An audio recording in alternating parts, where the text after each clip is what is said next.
My name is Tiffany. Before I got married, I worked full-time, but the truth is, the company I worked for had terrible working conditions. I had nearly 90 hours of unpaid overtime. I contemplated continuing to work even after marriage, but due to health issues, I decided to quit. Now I live a healthy lifestyle, waking up and going to bed at regular hours. My health improved drastically after quitting. My husband, Theo, didn't oppose my decision to quit. He seems to love that I am home, taking care of household chores and welcoming him back from work. Back when we were newlyweds, he would often express how lucky he felt to have a wife who welcomed him home.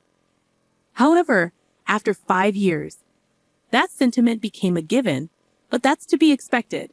Still, issues crop up over the years. My mother-in-law, Sarah, who used to be sweet, now often asks when we will give her a grandchild every time we visit. She always chooses to say it when Theo isn't around. Years of hearing this has built up considerable stress for me. To be honest, I don't want to see her because of the pressure she puts on me. My father-in-law, John, is a quiet and kind man who doesn't interfere. The irony is that Theo says kids are just a hassle and cost a lot, yet when confronted by his parents, he acts as if it's none of his business. Once, I told him if he didn't want kids, he should explain it to his parents, but he shrugged it off, saying it's a conversation for a woman. At crucial times, he evades responsibility with his own set of values. Because of this, to his mother, I seem like the wife who can't have children, and he's the husband supporting her. Finally, I tried to clarify that it's Theo who doesn't want kids, but Sarah, convinced I can't get pregnant, replied, "You're just trying to put the blame on someone else." John sometimes tells Sarah not to interfere with our choices, but she doesn't listen. In the end, Theo doesn't want the hassle of parenting, but also doesn't want to upset his mother. It's evident that he's always trying to please his mom. Honestly, I never thought he'd be this unreliable. If a ship were sinking, he'd probably save his mother before me. Yes, he's a bit old-fashioned, but at least we're not living with them. My mother casually responds over a weekday afternoon call. Over the past year, I've often vented to my mother about Theo and Sarah. Although my mom is quiet, she's rational. She patiently listens and often calms me down. I feel guilty sometimes, thinking that a wife shouldn't complain about her husband to her parents. But with Theo not being supportive, my mom is the only person who truly understands me. I'm sorry for always talking about this. I know you have your struggles too, I say. It's okay, Mom's fine now. The hospital tests showed nothing wrong, she replies. In reality, she had heart surgery and got a pacemaker just 3 months ago. I was worried when I heard she was going in for the procedure, but she just laughed it off. It reminds me of when I told my husband. He said pacemakers are pretty common these days. It's not that big of a deal. Yet, when his own mother sprained her ankle, he panicked and promised I'd help out without asking me first. Talk about double standards. I mean, a surgical operation is way more serious than putting a plaster on an ankle. I always find myself complaining over the phone and rarely visiting my family since I live far away. I haven't been the best daughter to my parents, but this time I plan to surprise my mom on her birthday with a trip in collaboration with my dad. I'm home, dinner's ready. I announce as my husband, as always, takes a seat at the dinner table.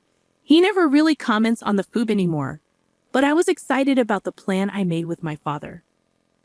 Actually, my mom's birthday is coming up, I mentioned, hoping to pique his interest. He paused, eating his steak, and looked at me quizzically. I was thinking of booking a hotel in Lake Tahoe and taking a trip there. Really? He responded, not seeming too keen. The hotel is quite fancy, and it's popular around here. I got a great deal through a contact, I explained, hoping to sway him. Ah, a luxury hotel. His eyes lit up at the mention of luxury. We're getting separate rooms from your parents, right? Yes, we are. And since both my parents will be there, why don't we do some sightseeing in Lake Tahoe together? I suggest, hoping to involve him more. Sure, he agrees, seeming somewhat interested. At least he seems willing to spend time with my family for a change, considering he spends most of his time with his own. Luckily, this time I don't need to arrange the date or the hotel booking. My parents are taking care of everything. It's like I'm letting them do everything for me, which might seem more like me being spoiled rather than being kind to them. What's the trip? I need to apply for my leaves. My husband throws the question over his shoulder as I start packing in the bedroom. Didn't I tell you? It's on the 23rd and the 24th, I remind him. Oh, right, he responds absent-mindedly, fiddling with his phone. He never really pays much attention to me or my family, but on reflection, indifference was better than his past reactions. On the day of the trip, we drive to the luxury hotel in Lake Tahoe. My parents had arrived the previous night. Today's plan was to explore Lake Tahoe with them and enjoy dinner at the hotel. It's been a while since. The last time I saw them was maybe since my mother's surgery. They are both retired and don't usually explode, so a trip like this should be fun. I sat in the passenger seat, leafing through a Lake Tahoe travel magazine. Upon arriving, I planned to call my parents to the lobby after checking in, but they were already in the parking lot, and standing next to them was Sarah. Suddenly, my husband parked the car abruptly and rushed over to them. What on earth is happening? I wondered. I was sure I had explained the plan properly.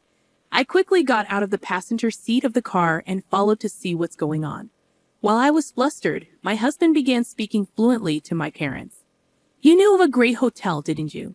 We plan to enjoy it with my parents from tomorrow. You've already paid for the stay, right? My parents were stunned. Of course they would be. This was completely unplanned.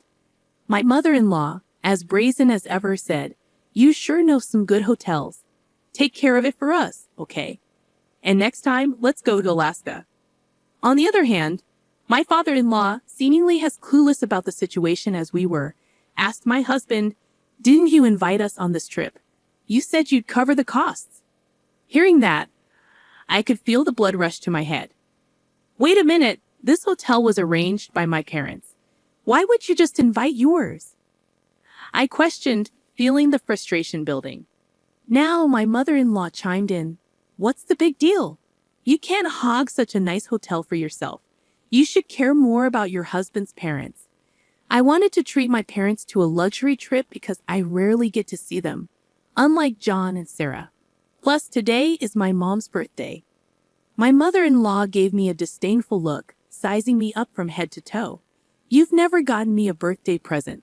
Such blatant favoritism, she accused. What? I raised my voice in disbelief. You did send Sarah her favorite flowers recently, didn't you?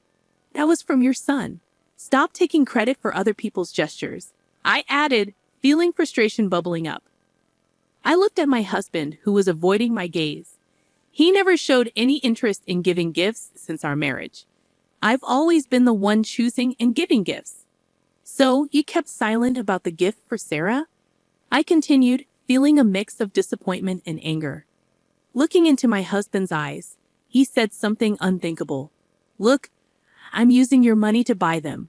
It's the same as if I picked and bought them myself, he said, seeming genuinely annoyed. Send your parents home, my mother-in-law injected without missing a beat. That's right. From now on, it's quality time for our son and us, she added firmly. I was deeply hurt. I never imagined he'd be this way. Where did the kind man I married disappear to? Then a robust man in a suit approached us quickly. Is there a problem? He asked. Before he could finish, my mother-in-law began speaking at lightning speed. We want these people gone. We'll use their remaining nights. I'm sorry, but we can't do that, the man replied. Why not? She snapped back. They have already paid, and we have them booked until the day after tomorrow, he explained patiently. In her fury, she pointed at me. She is my son's wife. What belongs to my son's wife and her parents is practically ours, she declared.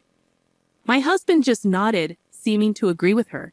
Seeing that scene, all my pent-up feelings felt like they exploded. The man apologized and said they couldn't do that, but she replied, First of all, you are letting such poor-looking people stay here. Won't it ruin the hotel's reputation? My husband started blaming me along. I decided to approach my husband from behind and reveal the truth. You know, this place is my father's family home. I began, watching as both my husband and mother-in-law stared at me with wide eyes. The man in the suit is my father's younger brother, which means he is my uncle. My uncle started speaking in a firm yet humble tone. My brother and I have a big age difference. Back then, our parents were busy with their hotel business. He took care of me like a parent. Everything I have now is because of him. Hearing this, my father became emotional and whispered, "You." When I heard you were staying here, I was truly happy, thinking I could finally repay his kindness. But you think you could stay for free just because it's your son's wife's family? I could hear my mother-in-law groaning. We have rooms available ranging from $450 to $1,800 per night. Please proceed to the front desk if you are interested. Caught off guard, my husband and his mother were flustered. What do we do? We don't know any other hotels, my husband muttered, looking lost. Watching the two, my father-in-law let out a deep sigh. This is karma for always taking credit for Tiffany's achievements and trying to impress your mother with them. My husband seemed at a loss for words. I'm truly sorry, everyone, he finally said. I never thought my son would do something like this. My father began to apologize deeply. No, wait, John, I quickly intervened. My father-in-law is a victim too. He was invited to the hotel by his son only to find out he'd been deceived. Though my mother-in-law seemed to have learned even more, suddenly she had an idea. Wait, since it's a hotel run by relatives, can't you give us a discount?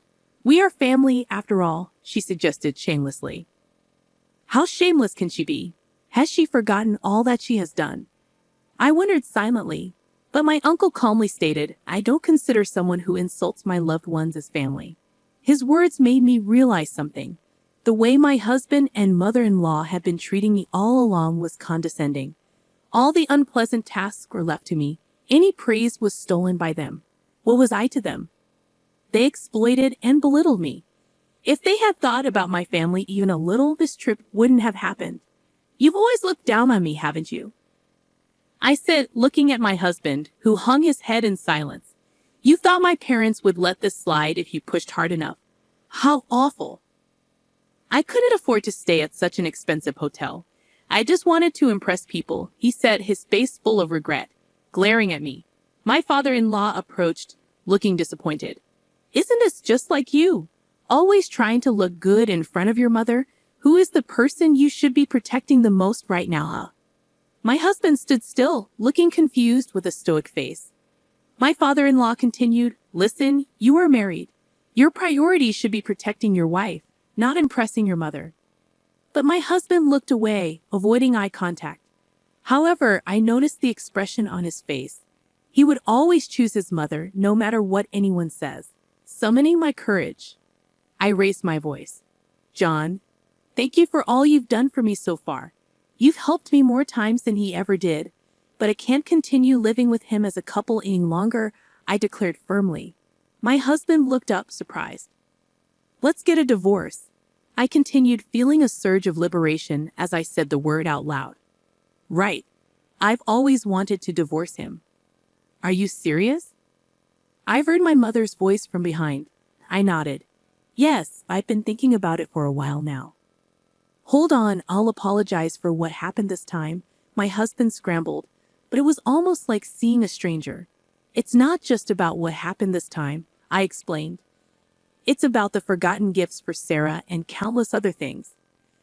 Of course, today played a part in my decision. Suddenly, my mother-in-law, her face red with fury, yelled, A woman like you who doesn't work or even have children should be grateful just to be married. The realization that I could also sever ties with her left me with no fear. Look, I won't be belittled. And just for your information, it was your son who didn't want kids, saying parenting would be a hassle. I bet you never heard that from him, I remarked, watching as my mother-in-law just sat down stunned. She had always believed it was my fault, not realizing it was her son's decision all along. So, my husband and mother-in-law were taken away by my father-in-law, and I went on to enjoy a family vacation with my own parents. You had quite the eventful birthday, didn't you? My mom chimed in with her usual cheerful tone. As long as you are happy, that's all that matters. But who knew he was that awful? I should have visited earlier to see how things were. No, it's okay. I've been in that life for so long. I became indifferent. This was a wake-up call, I replied, reflecting on the situation. My typically silent father seemed to have a hint of joy on his face. After that, my husband and I divorced, but it seems the relationship between him and his mother has soured. He was never the considerate type and always left everything but his job to me.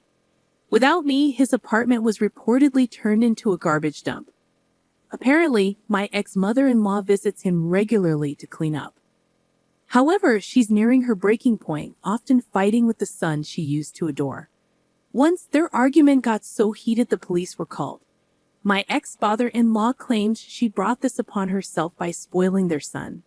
Interestingly, on the day of the hotel incident, a neighborhood association president, whom my ex-mother-in-law was close with, was on vacation and was there too. He saw all her unreasonable antics. As a result, she's lost all respect in their community, labeled as the mother of the husband who bullied his wife into divorce. As for me, I found a job at my uncle's hotel. Searching for a job post-divorce, he offered me a position, keeping the fact that I'm the owner's relative a secret. I'm now learning from more experienced staff members. The hotel job requires meticulous attention, and while there are tasks I haven't mastered yet and times I've been corrected, it's a far cry from the unappreciated housework I did before. Every effort here gets its due recognition.